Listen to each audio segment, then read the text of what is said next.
appreciate you and the way you approach it from a scientific aspect, and it's just science that we don't understand, but we need to understand. And so, just taking you back, I have a two-part question. I think you're spot on the propulsion idea you're after, but have you ever talked to Bob Lazar or looked at his work, number one? Number two, in the room next door here, Terry Carter made a disclosure about some satellite time that he got from a gentleman that looked at Skinwalker Ranch and showing some underground features there. So somebody is saying that they tasked a satellite to look at private property and collect intelligence on private property. I don't know who did it because I'm gonna call the police. Apparently, it's... That's a violation of, you cannot use space assets to spy on private property without permission of private property owners. You can take weather data and things like that. So, and this is another part. And David, I am sick and tired of this. This is another part. Like people sneaking on the range, right? Violating your privacy. I tell you what, tell me your address. I'm gonna get a camera and I'm gonna start looking in your house. Is that okay? Is that all right? Right. Right, so I'm telling you, I'm sick of that. Guys, look, we have laws in this country to protect our privacy and our freedoms. And it's time that we actually admit to it. You're not entitled to know what's on private property unless the owner of the private property wants you to know. Right? We got to get over this entitlement crap. So, if there's underground stuff in this video, why is he sending it to us? Why is he disclosing it somewhere else? And why is he doing this? And if Bob Lazar did work at Area 51, which he did, he was a janitor and he emptied the trash cans.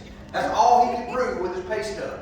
And he can't even prove he has a master's degree. Let me tell you what, you can call any college in the world that somebody goes to, and they by law have to be able to give your transcript to other colleges and employers, or you can't get employed. Right? So, where is his diploma? All of mine are on my wall at home. Auburn and the University of Alabama Huntsville and the University of Western Sydney in Australia, you call them, they have my transcripts. So I don't buy it. Okay. All right? Thank you. On all sorts of ways. Apparently it's great to hear you connect some things with the meta material or whatever, and that the connection with the Army and such.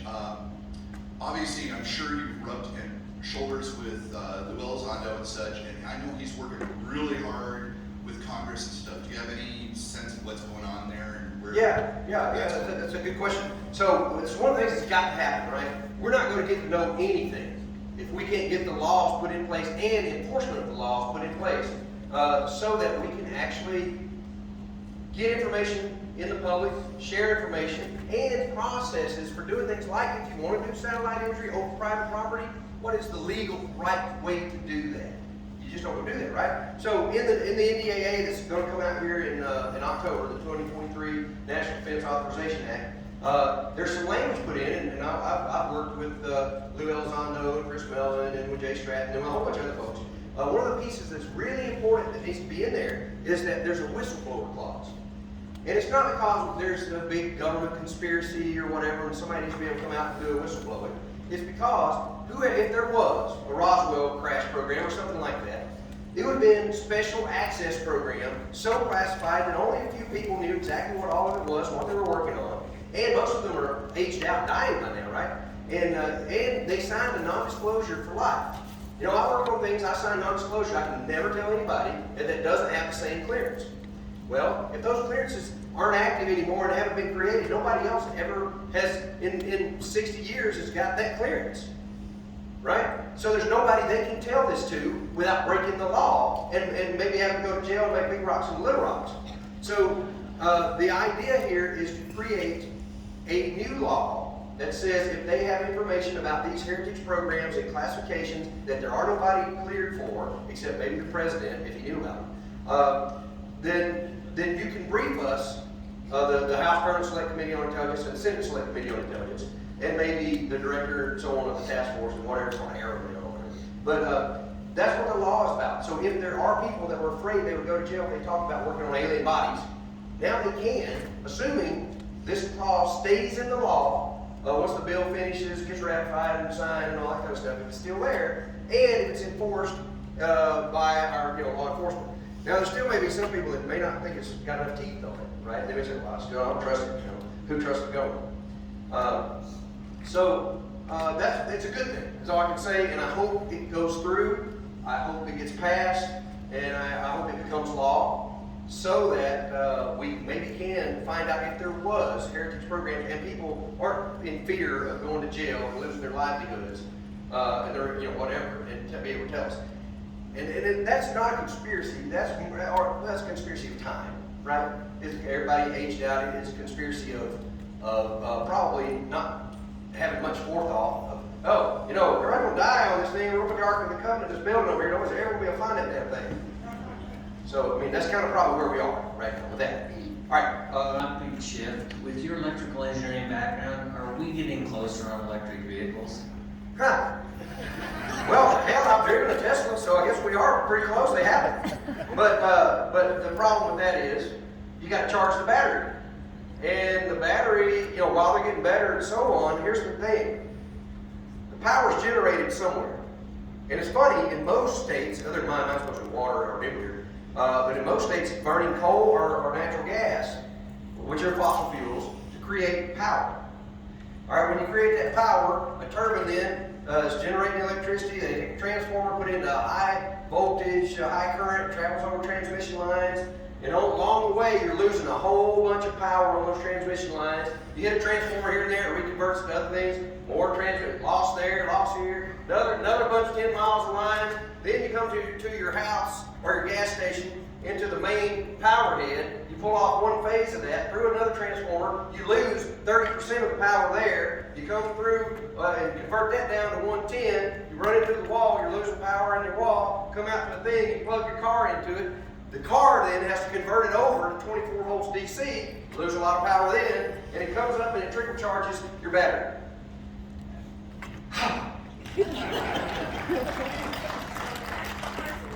So electric, and that's just the inefficiency of how they work. The batteries only last about 10 to 15 years, and they're made of really nasty stuff. And if everybody, 100 million people that drive in this country, are driving in these cars that have these very nasty toxic batteries, so every 10 years, we're going to have 100 million toxic waste dumps created. Right? Think about it. We're going to put all those batteries. What's it going to do to our water aquifer? What's it going to do? We're going to get, it's going to be like Springfield in The Simpsons. We're going to have a pond with three-eyed frogs and, all that kind of stuff. So I don't know. I think it's great. I love the Tesla. The drives are awesome. It's amazing. The torque on it. I was in one that was doing 100 mile an hour. It went from 100. It goes just as fast from 0 to 50 as it does from 100 to 150. Right? It's amazing. But they're inefficient. Thank you. Yep. Guys, I want to apologize to the guys up before. There's some hot buttons with me, and one of the things is the conspiracy, the legalities, and people threatening our privacy and our freedoms. That really bugs me. And the whole element 115 nonsense and all that stuff, it irritates me because, all Lazar would have to do is show us his damn diploma, and it would solve a lot of problems. And I apologize to you, sir, if it seemed like I was taking out on you. Go ahead. Yeah, just a quick two-part question regarding the material you guys found in the Mesa. One, is it probable that it's a product of nature? And two, did you guys carbon date it? Did you get an age on it? Carbon dating doesn't work like that. So, it had to have been alive for it for carbon dating to work. So the metal may have been alive. Hell, I don't know. We tried, but no, we don't know how old it is. We can do maybe geological things and say it's in this layer of the dirt, and it was this deep, and this was at the bottom of the ocean 1 million years ago. And so is it 1 million years old? I don't know. Or did somebody put it in there artificially? We don't know that either. If it was a topological insulator, maybe it just flew right in there and got stuck. Maybe they turned off the switch and the topological insulator quit working. I don't know. But the metal, when we took it to University of Utah, I think it was, when we had them tested, it clearly looks artificial because it had to be centered in the layer. Centered meaning there's like a ceramic materials and so on, and you squish it together under heat and pressure, and it creates the material. Sometimes do it with a laser, or it was pressed, right? So it does look manufactured, and the fact that there's a layer that's aluminum and iron that's mixed.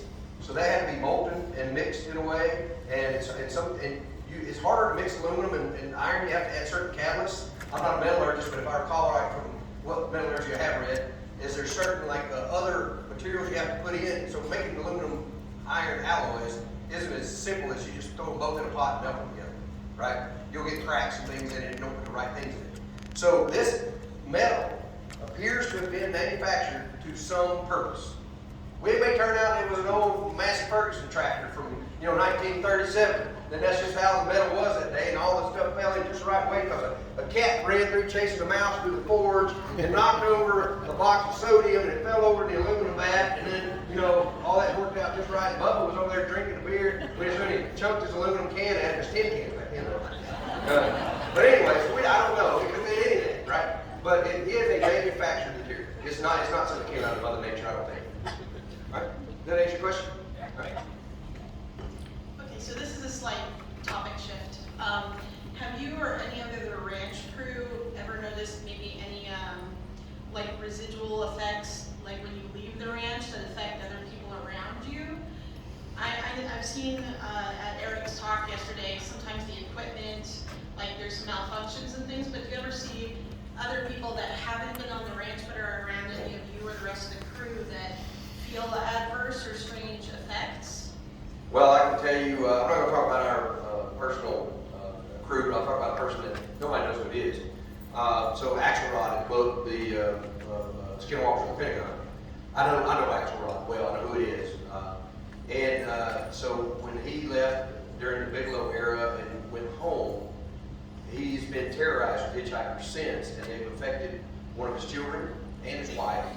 And it's even affected so much that one of his neighbors was actually exposed to an orb, and the orb actually flew through her. And that's the story. I don't know. Other than I trust the guy, I don't know if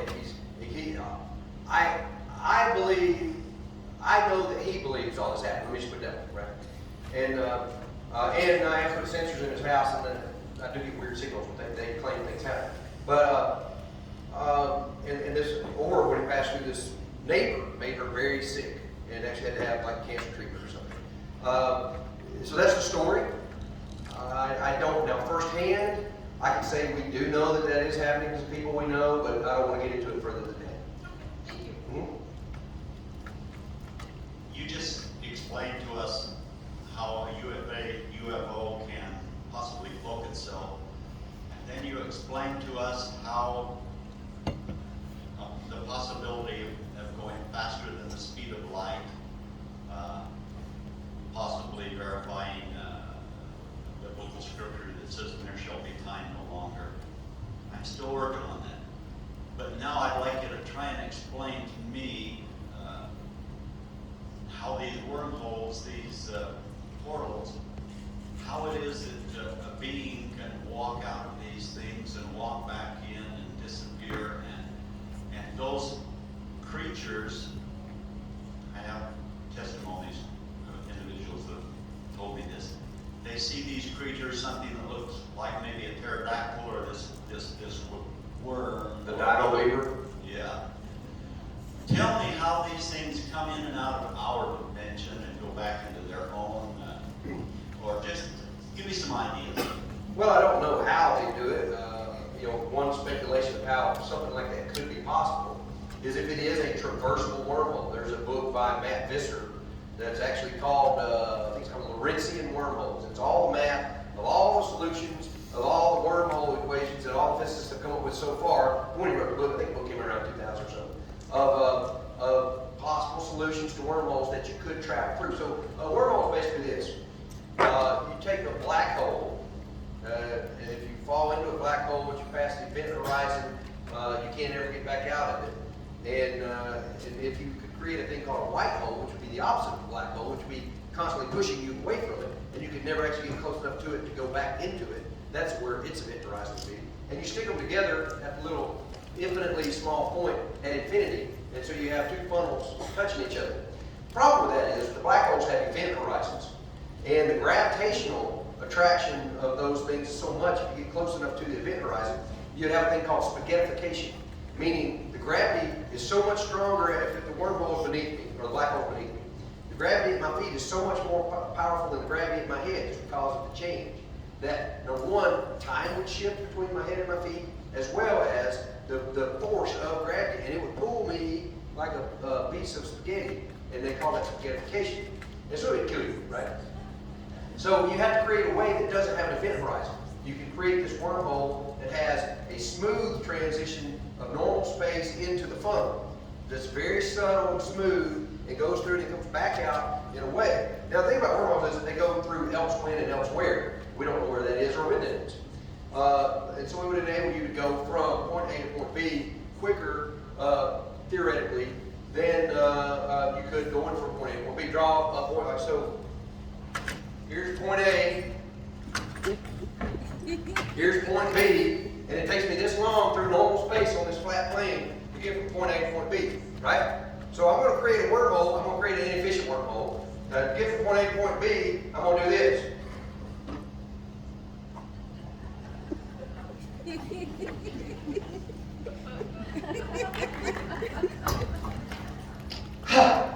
I went from point A to point B. I created a wormhole. It was just a bad one, right? I went through elsewhere. If this is the universe, I went outside the universe to come up here to go from point A to point B.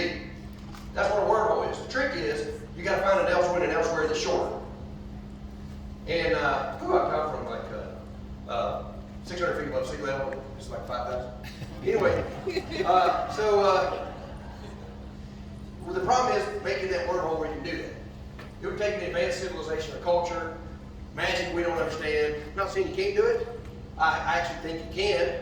We just got to figure out how to do it. And so, if there's another world out there that's got these things, and somehow there's a portal like this, a wormhole that opens up, it's traversable, they can just step through it, like in Stargate, like in the sling ring thing in Marvel, you know, with Doctor Strange. That's no different. I don't know what they are. I've never seen one, and all I've read the stories in like the Humper, the Skinwalker, and all that stuff. But anyway, next question here, right? Yes, first I'd like to say that the show and this convention is one of the more fascinating things that I've ever been involved in. About 40 years ago, I was in charge of all human testing at a major Air Force lab for all of our human protocols. And one of the things they were working on was a thought-controlled aircraft. And they developed something called a squid, and is able to pick off brainwaves from 3 feet away in a cockpit environment for the pilot. That never came to anything. But the interesting thing was that they were able to do it. So I brought up this idea that this precognition that you have, things that are, it's sort of like somebody's watching you, you have your voice is being transmitted back to you when somebody next to you, there's nothing. Right. Is it possible that individually your brain activity is being monitored, not through necessarily a conventional device like we might? I completely understand the question. It's a really good one. So he's talking about a squid, a superconducting quantum interference device. And this little thing, the idea was that you wear this thinking cap. They call it a thinking cap, which is kind of funny. And then they would train you to control devices. When you basically think of, on switch 1 and the brain pattern, once the computer records that, then it knows that's what you're thinking. And you could actually, there are some things that have been worked out for soldiers who've been wounded, paraplegics and so on like that. And they, like Stephen Hawking's chair, use some of this kind of technology. I actually have a toy that I got my daughter when she was like 3 or 4, she's 18 now, and it was a Jedi training tool. And you wear a squid, but it's not squid, it's a Formax version of squid, it's actually just electromagnetic detector. And this little device has a little fan in it and a clear plastic tube and a ping pong ball in it. And it's got these layers of like Padawan, Jedi Knight, Jedi Master, whatever. And if you could think the right thoughts, it would control the fan speed. And it would push the little ball up. So you were thinking you're levitating the ball, right? It's a really cool toy. It actually teaches you to focus your thoughts. I think everybody should have one. They should do it 10 minutes a day. Because my mind is like cats running around in here. And the idea, so I've read a lot. Actually, Ben Rich actually said, was he Boeing or Lockheed Martin?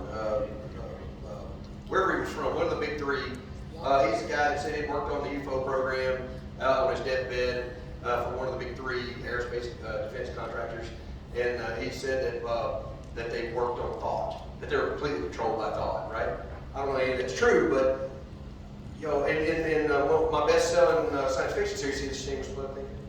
I have like a six-book series takes place 300 years in the future, and all the fighter planes are controlled by direct-to-mind interfaces. And we're getting close to that. And I hope we do soon for people who are paralyzed or lost limbs and things, we could create fixes for them that they can think themselves walking again, and that would be really awesome. You know, it would be awesome. All right, over here. Hi, Travis. I wanted to get you back in that space where you were speculating about the Agudia case. Hey, let's go fast because I think we have 5 minutes, right? So I have two questions for you there. One is, have you considered, because there are basically two problems. You have the propulsion problem, and then you have the cloaking problem. Have you thought about what the connection between those two problems? Well, they're probably the same answer, probably the same problem. The warp bubble is the cloak, and it is also the thing that moves you. Because if you, let me give you, how it works is you have, let space and time be a trampoline, okay? And I'm gonna put a baseball in the middle of the trampoline, and it's our device, it's our spacecraft.